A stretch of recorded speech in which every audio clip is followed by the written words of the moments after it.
दोस्तों, लाइफ में ऐसे बहुत कम मौके आते हैं जब आपकी खुशी इतनी बड़ी होती है कि उसे बयां करने के लिए शब्द भी छोटे पड़ जाते हैं। समझ नहीं आ रहा है कि क्या कहूं। टीम इंडिया को वर्ल्ड कप जीते कई घंटे बीत चुके हैं, मगर मेरे रोंगटे हैं कि बैठने का नाम ही नहीं ले रहे। मेरे आंसू हैं कि थमने का नाम ही नहीं ले रहे। मेरा मन है कि खुद को बार बार मैच की हाइलाइट्स देखने से रोक नहीं पा रहा है। मैं पुराने जमाने का कोई राजा होता ना तो इस मौके पर पूरे इलाके में सोने की अशर्फियां बंटवा देता। मैं किसी राजा के दरबार में नर्तकी होता तो नाच नाच कर अपने घुंघरू तोड़ देता। सच में क्या ही कहूं, कुछ समझ नहीं आ रहा है। आखिरकार वर्ल्ड कप जीतने का 13 सालों का सूखा टूट ही गया। इस जीत के साथ ही 29 जून 2024 का दिन हर इंडियन की जिंदगी में हमेशा हमेशा के लिए स्पेशल हो गया है। भगवान करे जिंदगी में ऐसे मौके और आए, लेकिन इतना जरूर कह सकता हूं कि आप चाहे उम्र के किसी भी पड़ाव पर हो, 20 साल के हो, 30 साल के हो, 40 के हो, आज से 10-20 साल बाद भी 29 जून का दिन आपको याद जरूर आएगा। ये एक ऐसा लम्हा होगा जिसे याद करके आप इमोशनल जरूर होंगे। समझ में नहीं आ रहा कि शुरू कहां से करूं, तो सबसे पहले आखिरी से शुरू कर लेता हूं। आखिर में जब अफ्रीकी टीम को 4 ओवर में सिर्फ 26 रन जीतने के लिए चाहिए थे तो लगा था कि हम एक और फाइनल हार गए। लगा कि आज रात फिर रोकर ही बीतने वाली है। मगर जैसा कि कहते हैं ना, ऊपर वाला भी देखना चाहता है कि भाई आप में जीत की भूख कितनी है, क्या आप आखिर तक हार मानते हैं या नहीं मानते। और यहीं पर टीम इंडिया साउथ अफ्रीका पर भारी पड़ गई। हार्दिक पांड्या की ऑफ स्टंप से बाहर जाती स्लोअर बॉल को कट करने के चक्कर में क्लासन पंत को कैच देकर आउट हो गए। मगर अब भी मिलर क्रीज पर थे। येंसेन भी आखिर में अच्छे हिट मार लेते हैं। केशव महाराज भी आने बाकी थे और रन इतने कम थे कि लगा ही नहीं कि कोई कमाल हो पाएगा। मगर यही मौका था जब टीम इंडिया ने कसम खा ली कि इस मौके को हाथ से जाने नहीं देना है। अगले ओवर में बुमराह येंसेन का डंडा निकालकर उन्हें बाहर कर देते हैं। फिर अर्शदीप ने 19वें ओवर में सिर्फ 3 रन देकर कमाल कर दिया। मगर मिलर अब भी क्रीज पर खड़े थे। हार्दिक आखिरी ओवर करने आते हैं। वो ऑफ स्टंप के बाहर एक लोअर फुल टॉस देते हैं। मिलर पूरा जोर लगाकर बिल्कुल सीधा मारते हैं। बॉल हवा में जाती है, लगता है कि 6 लग जाएगा। तभी वो मोमेंट आता है जिसे क्रिकेट इतिहास के सबसे शानदार पलों में एक माना जाएगा। सूर्य कुमार यादव लड़खड़ाते हुए बाउंड्री लाइन से सिर्फ कुछ सेंटीमीटर की दूरी पर मिलर का कैच पकड़ लेते हैं। उनका बैलेंस बिगड़ता है, लगता है वो बाउंड्री लाइन के बाहर चले जाएंगे। वो बॉल को हवा में उछालकर अंदर फेंकते हैं और इससे पहले कि बॉल नीचे गिरती वो फिर से उसे लपक कर वो करिश्मा कर दिखाते हैं जिसकी किसी को उम्मीद नहीं थी। ऐसे तो भारत को इस वर्ल्ड कप को जीतने में बहुत सारे खिलाड़ियों का हाथ रहा है, बहुत सारे प्लेयर्स के परफॉर्मेंस का रोल रहा है। मगर मैं दावे के साथ कह सकता हूं कि सूर्य कुमार यादव ने अगर वो हैरत अंगेज कैच न पकड़ा होता तो भारत फाइनल हार भी सकता था। फर्ज कीजिए पहली गेंद पर मिलर छक्का लगा देते तो बाकी की 5 गेंदों में 10 रन बनाना उनके लिए कोई बड़ा खेल नहीं था। मगर सूर्या के उस एक कैच ने मैच लगभग वहीं सील कर दिया। जिस हार्दिक को पूरे आईपीएल में लोगों ने बू किया, जिस हार्दिक और रोहित की लड़ाई में क्रिकेट फैंस ने हार्दिक को खूब गालियां दी, जो हार्दिक अपनी प्राइवेट लाइफ से जुड़ी नेगेटिव खबरों को लेकर लगातार चर्चा में थे, उन्हीं हार्दिक ने आखिर के 2 ओवर में 3 विकेट लेकर भारत को एक हारा हुआ फाइनल जितवा दिया। इसलिए मैं समझ नहीं पा रहा हूं कि आखिर इस जीत का क्रेडिट किसे दूं। लोग पूरे टूर्नामेंट में रन न बनाने के लिए विराट को गाली दे रहे थे, बोल रहे थे कि फ्लॉप हो गया, बैटिंग नहीं आती, टीम से इसको निकालो, जायसवाल को खिलाओ। उसी विराट ने फाइनल में वो टाइम पर रन बनाए जब भारत ने 31 रन के आसपास 3 विकेट गंवा दिए थे। लग रहा था कि भारत की टीम कहीं 100-125 रन पर सिमट ना जाए। विराट ने पहले अक्षर के साथ पार्टनरशिप करके टीम को मुश्किल से निकाला, फिर एंड में 3 ओवर में पावर हिटिंग करके टीम इंडिया को 175 के पार पहुंचाया। अब जरा सोचिए, विराट के फैंस के लिए इससे बड़ी खुशी क्या होगी। दुनिया का सबसे बड़ा क्रिकेट स्टार जो पूरे टूर्नामेंट नहीं चलता है, जो शायद अपना आखिरी T20 वर्ल्ड कप खेल रहा था, जो शायद अपना आखिरी T20 मैच भी खेल रहा था, वो उस फाइनल में सबसे ज्यादा रन बनाता है और भारत को 17 साल बाद T20 क्रिकेट में चैंपियन बना देता है। सच में यार, इससे ज्यादा ब्लिसफुल फीलिंग और क्या ही होगी। सच कहूं तो कल विराट को मैच विनिंग पारी खेलता देखकर और टीम इंडिया को वर्ल्ड कप जीतता देखकर वैसी ही खुशी हुई जैसे 2011 का वर्ल्ड कप जीतने पर सचिन तेंदुलकर को लेकर हुई थी। हर क्रिकेट फैन को लगा कि सचिन सर अपने क्रिकेट करियर में एक वर्ल्ड कप जीतना तो डिजर्व करते ही थे। और जैसा कि मैंने कहा, किस किस की तारीफ करूं ये समझ नहीं आ रहा है। यहां मैं एक और चीज अंडरलाइन कर दूं और इसे ध्यान से सुनिएगा। दुनिया में कोई भी टीम जो बड़ा टूर्नामेंट जीतती है ना, वो किसी एक आधे खिलाड़ी पर रिलाई करके नहीं जीत सकती। और यही इस टीम इंडिया के साथ हुआ। आप फाइनल को ही देख लो। फाइनल में बैटिंग में रोहित और सूर्या नहीं चले, विराट और शिवम दुबे चल गए जो पूरे टूर्नामेंट में नहीं चले थे।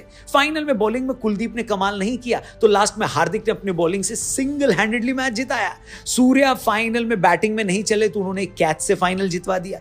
बुमराह भाई तो हमारे फेवरेट हैं ही। उन्हें रोबोट इसलिए कहूंगा क्योंकि किसी इंसान के लिए ये पॉसिबल ही नहीं है कि वो दिन रात, सुबह शाम, मैच दर मैच एक ही लाइन लेंथ पर गेंद करता रहे। आप इमेजिन भी नहीं कर सकते कि इस T20 T20 वर्ल्ड कप में बुमराह की इकोनॉमी रेट 4.5 के आसपास की रही।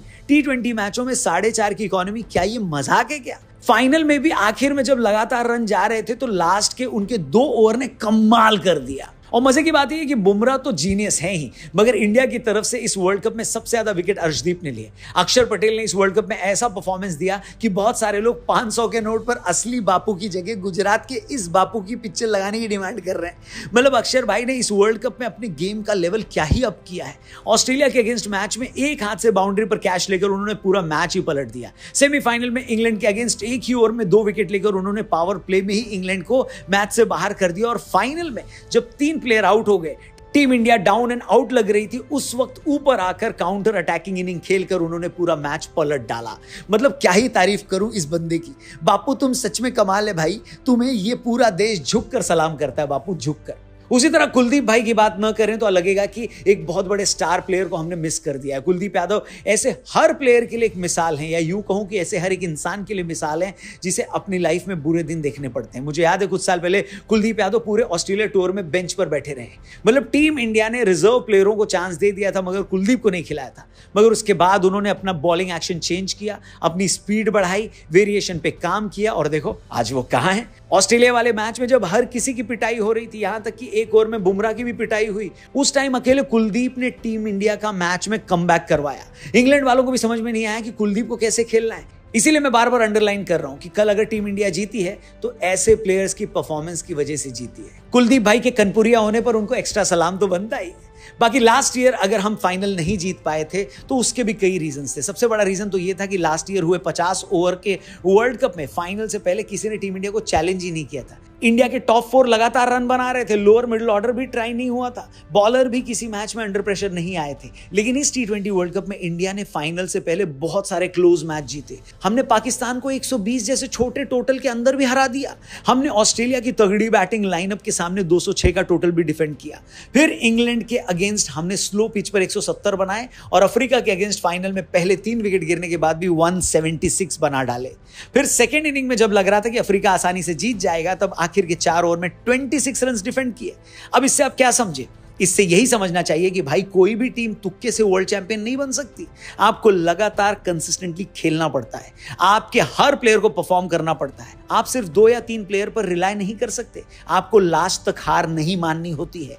एज अ भारतीय मुझे यह कहने में बहुत प्राउड फील हो रहा है कि इस पूरे वर्ल्ड कप में हमारी टीम ने वो सब कर दिया जो एक चैंपियन टीम करती है। हम लास्ट तक लड़े, हमारा हर प्लेयर लड़ा, हमारा हर प्लेयर खेला और पूरी टीम एक यूनिट की तरह लगी रही। आपको याद होगा हमने 50 ओवर के फाइनल की हार के बाद एक वीडियो बनाया था जिसमें हमने यही कहा था कि हम लोगों को इस हार से दिल छोटा नहीं करना चाहिए, क्योंकि टीमें रातों रात चैंपियन नहीं बनती।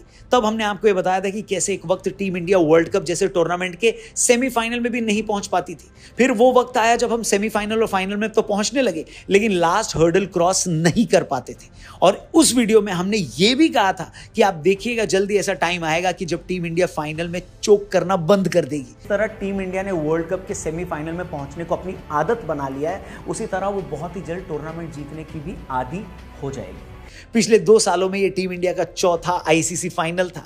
इससे पहले हम 2 बार टेस्ट चैंपियनशिप के फाइनल में जाकर हार चुके थे। लास्ट ईयर ऑस्ट्रेलिया से 50 ओवर का फाइनल हार गए थे, मगर इस बार हमने पुरानी गलतियां नहीं की। जैसा कि रोहित ने टूर्नामेंट में कई बार कहा कि हम आखिर तक एग्रेसिव खेलेंगे, फिर चाहे कुछ भी हो, और इस बार टीम इंडिया जीती है तो उसका भी यही रीजन है। इंग्लैंड के अगेंस्ट भी विकेट गिरते रहे, लेकिन हमने एग्रेसिव खेल जारी रखा। फाइनल में भी शुरू में 3 विकेट गिरे, मगर हमारा एग्रेशन कम नहीं हुआ और इसी एग्रेसिव इंटेंट की वजह से टीम इंडिया ने वो कर दिखाया जो पिछले कई सालों से नहीं हो रहा था। बहुत मुमकिन है कि ये वर्ल्ड कप रोहित, विराट और जड्डू जैसे प्लेयरों का आखिरी T20 टूर्नामेंट हो, लेकिन इस बात की सच में खुशी है कि ये लोग वर्ल्ड चैंपियन बनने के बाद इस फॉर्मेट को बाय बाय कहेंगे। इस बात की भी खुशी है कि जो रोहित 5 बार अपनी मुंबई की टीम को आईपीएल का चैंपियन बना चुके थे, फाइनली उन्होंने टीम इंडिया को भी वर्ल्ड कप चैंपियन बना डाला। और इस बात की तो सबसे ज्यादा खुशी है कि टीम इंडिया के ऊपर फाइनल मैचों में चोक करने का जो लेबल था वो अब हट जाएगा। सच में यार, और क्या कहूं, कितना कहूं, समझ में नहीं आ रहा। इतनी खुशी है कि उसे बयान नहीं कर सकता। बस इतना जरूर कहूंगा कि पूरी दुनिया में हर कंट्री का एक ऐसा खेल जरूर होता है जिसमें हार या जीत सिर्फ उस टीम की हार या जीत नहीं होती, उस पूरे देश की हार या जीत होती है। अगर यूरोप के लिए, साउथ अमेरिका के लिए वो खेल फुटबॉल है, तो हमारे लिए वो खेल क्रिकेट है। और एक क्रिकेट फैन के तौर पर और एक भारतीय के तौर पर हमें और कुछ नहीं चाहिए। ये हमारी टीम की अचीवमेंट नहीं है, एक भारतीय के तौर पर ये हम सब की अचीवमेंट है, क्योंकि प्लेयर की तरह एक फैन भी उन सारे इमोशन से होकर गुजरता है जिससे प्लेयर्स गुजरते हैं। इसलिए आप और हम भी इस जीत को सेलिब्रेट करने के उतने ही हकदार हैं जितने वो प्लेयर्स। बस एंड में एक और राज की बात आपको बतानी थी, उसी के साथ हम ये वीडियो एंड करेंगे। वो राज की बात पता है क्या है? टीम इंडिया 2015 से वर्ल्ड कप के सेमीफाइनल और फाइनल में तो पहुंच रही थी, मगर जीत नहीं पा रही थी। हम 2015 और 19 में सेमीफाइनल में हारे, 23 में हम फाइनल में हारे, इस बीच 2022 के T20 के सेमीफाइनल में हारे, 2 बार वर्ल्ड चैंपियनशिप के फाइनल में हारे। मगर इस बार पता है हम क्यों जीत गए? इस बीच पता है क्या हुआ? इस बीच हुआ ये कि अयोध्या में भगवान श्री राम विराजमान हो गए। हमने जनवरी में भगवान श्री राम के मंदिर की प्राण प्रतिष्ठा की और उसके बाद हुए पहले वर्ल्ड कप में हम जीत गए। अब आप चाहें तो मुझे कुछ भी कहें, मगर मुझे लगता है कि जब आप अपने ईश्वर को, अपने आराध्य को उसका स्थान दिलाएंगे तो वो भी आप पर कृपा बरसानी शुरू करेंगे और इस वर्ल्ड कप की जीत के साथ उसकी शुरुआत हो गई है। तो आखिर में एक बार जोर से बोलिए, जय श्री राम, जय जय श्री राम। भारत माता की जय, टीम इंडिया की जय। इसी के साथ आप सबको इस जीत की एक बार फिर से ढेरों बधाइयां, मुबारकबाद। किस प्लेयर को आप सबसे ज्यादा क्रेडिट देना चाहते हैं, कमेंट करके उसका नाम जरूर लिखिएगा। वीडियो पसंद आई हो तो इसे लाइक भी जरूर करिएगा और इसे अपने दोस्तों से शेयर जरूर करिएगा। चैनल सब्सक्राइब करके जाइएगा। जल्दी मिलते हैं एक और मस्त वीडियो के साथ यहीं पर। Thank you for watching. जय हिंद, जय भारत।